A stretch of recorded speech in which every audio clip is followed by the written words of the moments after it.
Olá pessoal, bem-vindo ao meu canal do YouTube Tots Thoughts. Eu sou Tatum, eu sou brasileira. I'm Serge, I'm American. There's something wrong. This is much better. I am definitely the American. I feel like myself now. Eu sou brasileiro. That's right. If you guys have been following along with Tots Thoughts for a while now, you know that I recently moved to Brazil and our long distance relationship is over. We're now in person. It's been so great. Yeah. We're working on adjusting to the culture and how to be together again. Yeah. So our heart behind this particular video is that we wanted to make a Q&A video on multicultural relationships because we're in one and there's not a lot of resources out there, at least on YouTube, that I've been able to find. And so we just wanted to get some of your guys' questions and give our perspective on them. So Tatum and myself, we both put on our Instagrams a question box so you guys could ask us questions about multicultural relationships, and we ended up getting a lot of different questions about different topics regarding our relationship. So we'll make sure to have a part 2 for this video because there's lots to talk about. You guys asked a lot of really great questions. They really got us thinking, and we were so excited to put this video together for you. We got a lot of questions regarding our personal relationship and our story and how that all started. So make sure you go back to some of the videos on my channel and get a little bit of our story.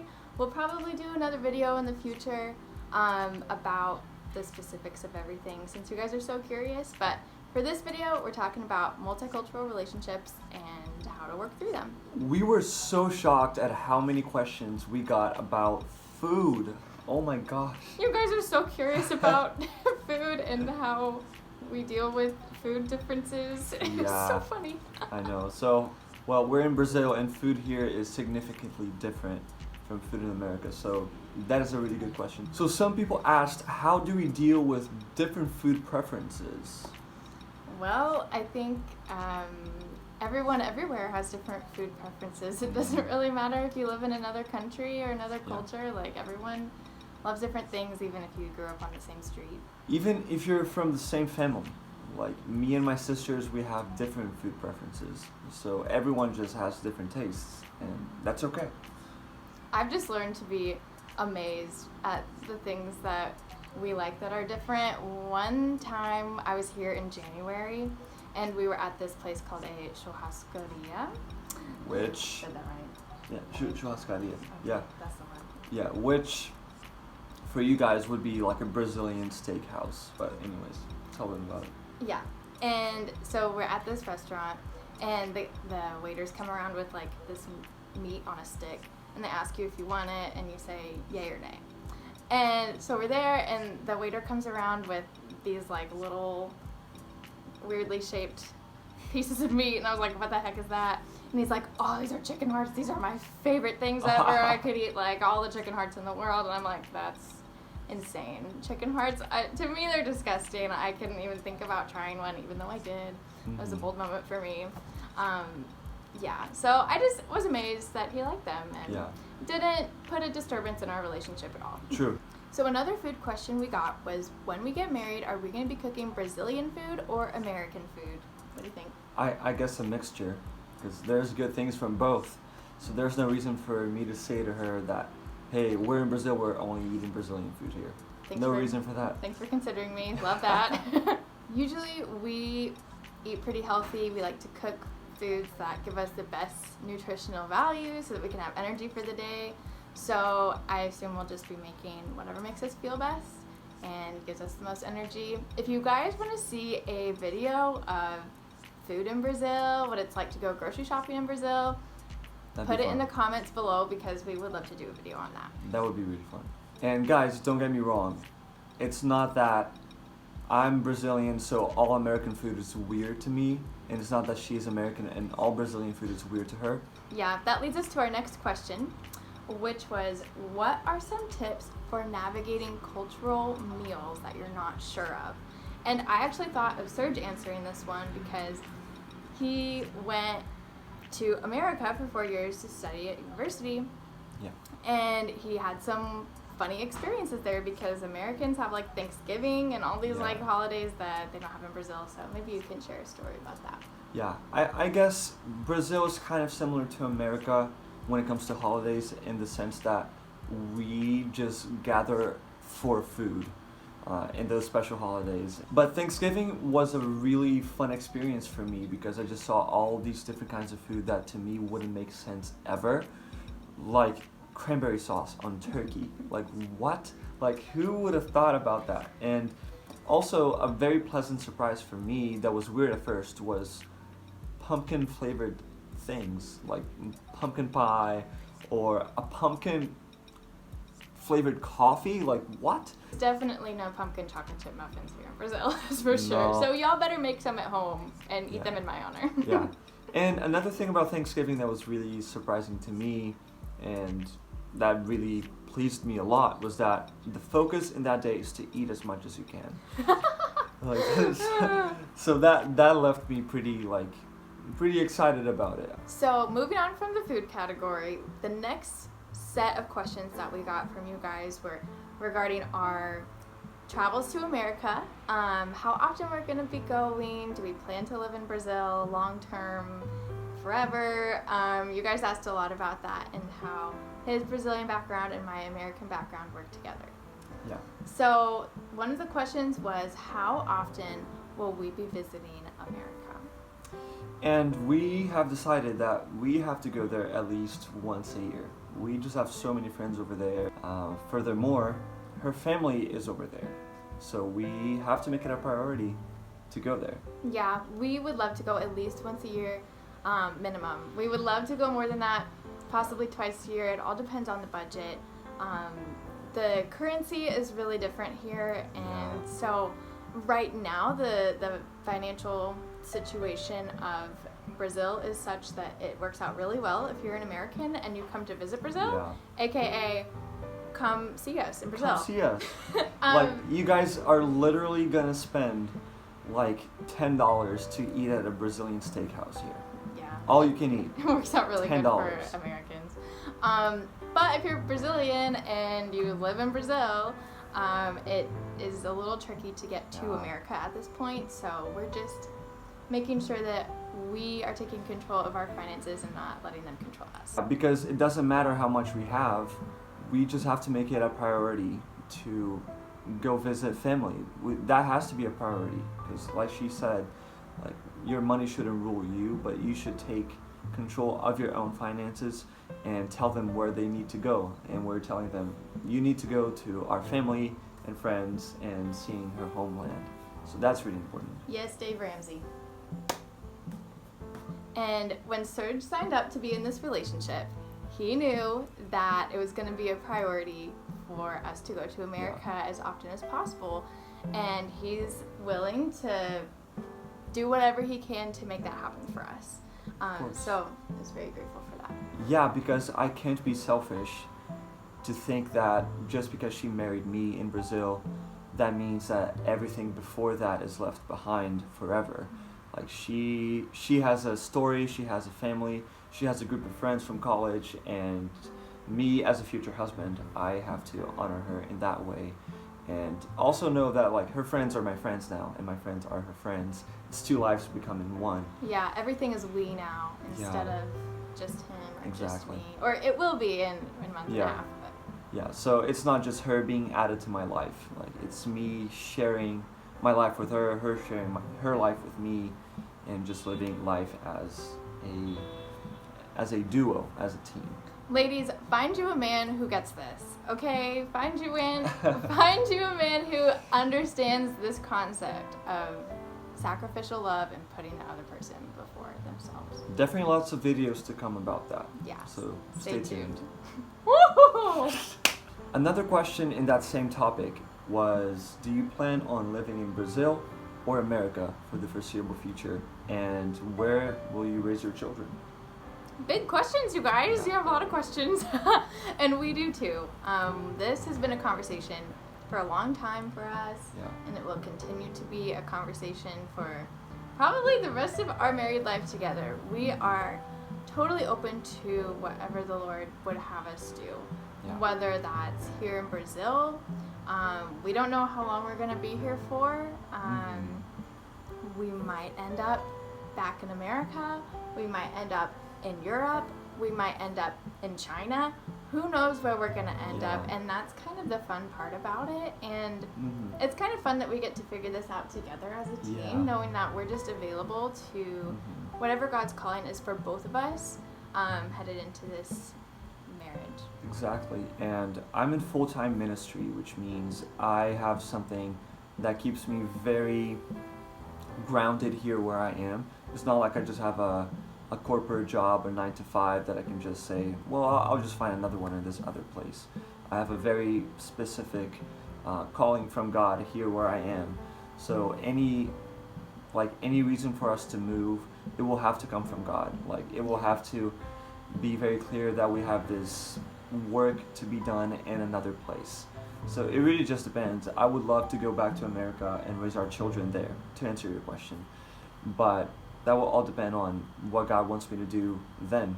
But like she said, I'm open to whatever, as long as we're together and doing this, and doing what God has for us. That was good. I don't need to add anything to that. So, headed into a new topic, you guys asked a lot of great questions about communication, and how that is good or bad or ugly or all the things in between. So one of you asked, do you ever get into misunderstandings that source from your cultural backgrounds? All the time. Thankfully, we don't have problems with each other because of language barrier. Because, like, thank God, like, I'm fluent in English. I've been studying it for. He speaks better English than I do. Not true, but I mean, we understand each other. But there's a lot of things, culturally speaking, that cause a little bit of misunderstanding between us. Like, I don't get that. Why is that happening? That's normal for any person that is in a relationship, because it's, like we said in the beginning of the video, it's two lives, two different cultures being melded. So it doesn't matter if you live on the same street, if you're from the same house, you are different, so you have to deal with the differences. But the fact that we're from different countries definitely magnifies and amplifies the challenges. For sure, it definitely does.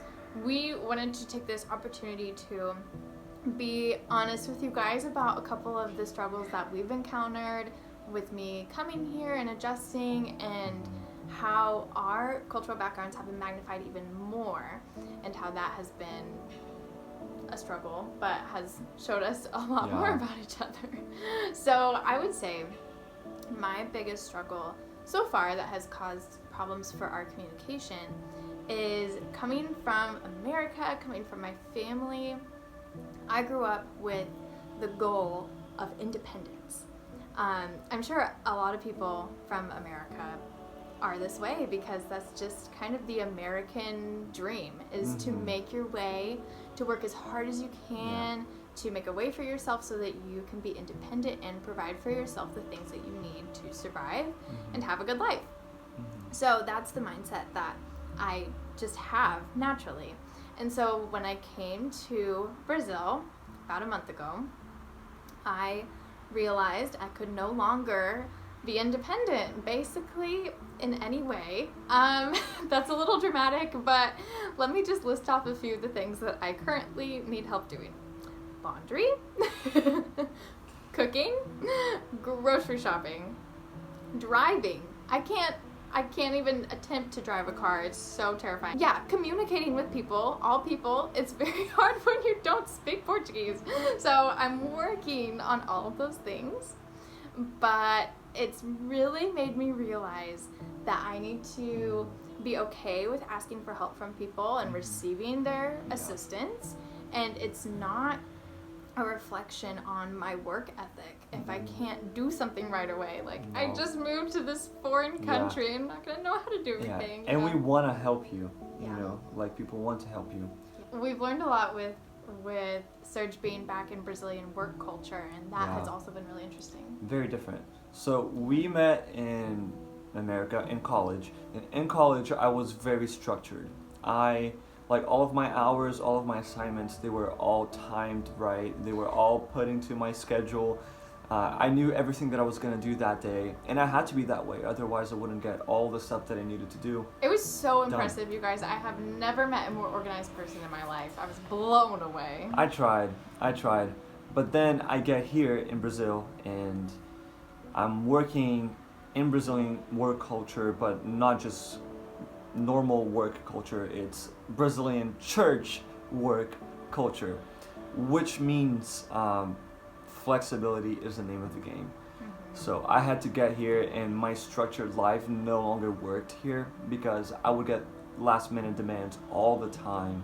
Like plans changed all the time. And her being here and seeing all of this happen many times caused a little bit of discomfort between us because she was like, why are you working so much? Like this doesn't make any sense. Yeah, he just seemed like different here in Brazil than he was in college in America.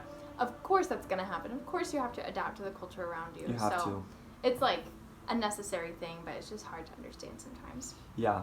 But I mean, as we grow and mature in this culture specifically, we progressively get used to it and we progressively get to understand each other better. Yeah. Because relationship is also about that. It's not just getting to know someone, it's getting to understand someone as well. So, it's a good word. Anyways, that's been really constructive to us. Yeah, we're really thankful for the opportunity to be able to work through some of these things because it's really helping us grow and learn more about each other. And yeah. So a great follow-up question to this that you guys asked was, what are some ways to bridge these communication gaps? And we decided to come up with 3 points on this. We might end up doing a whole nother video on it because it's just so big, and communication, no matter who you are, is so important. Everyone needs to know how to communicate effectively and with love. And the first point is honestly sharing where you're at. Be honest with each other. Share your thoughts, share your feelings, and don't leave anything out in the dark. The second point that we would say is to practice good listening skills. I'm sure you guys have heard of active listening when you were in elementary school and your teacher was telling you you weren't listening and she showed you the active listening chart. But it truly is so helpful. Listen with the intent of wanting to understand where the other person is coming from. Yeah. Put yourself in their shoes for a minute, have some compassion, and listen to what they're sharing because sometimes it's hard to share stuff. And so the person who's listening really needs to be intentional about that. Yeah. And don't assume things about each other, like ask questions too. And the third and last point is seeing the beauty in the differences. Because just because something's different doesn't mean it's bad. And at the end of the day, our God is a God of diversity. He created us all different for a reason, because there is beauty in the differences. And furthermore, if we were all the same people, there wouldn't be any need for love, for empathy, for just sacrifice for one another. So we're different so we can show those godly attributes to each other. Yeah, and so that we can learn more about who our God is. Yeah. Like, each person has the image of God in them. Like, we are made in the image of God. True. And so every time that we communicate with someone who's different than us, we have the opportunity to learn more about God's character. That is all the questions that we're going to be able to answer today because otherwise this video would be 5 hours long and we do not want to bore you with our lives that much. So we did decide that we are going to do a part 2 of this Q&A. So make sure you're subscribed. You hit the bell so that you can be notified when that video comes out. And we just want to thank you guys for asking so many good questions. And we're really excited to keep making videos for you on Tots Thoughts. Yeah. And just to clarify, guys, we don't have all the answers, and we won't have all the answers, not even when we're like 70 years old. Yeah. Like, we're constantly learning, but we're doing the best that we can with what the Lord has been teaching us. Yeah. And I think the main takeaway for you guys from this video should be accept the differences and don't think that they're bad, but work through them, because that's going to make you guys grow a lot. And like being here together with Tatum in Brazil has grown our relationship so much. So learn to work through the differences. Yeah. And yeah, like she said, subscribe, hit the bell, and also follow us on social media because you may get answers to a lot of the questions that you have just from following us. So yeah, thanks for having me. It was great. Thanks for being on. We'll see you guys next time on Tots Thoughts. Bye-bye.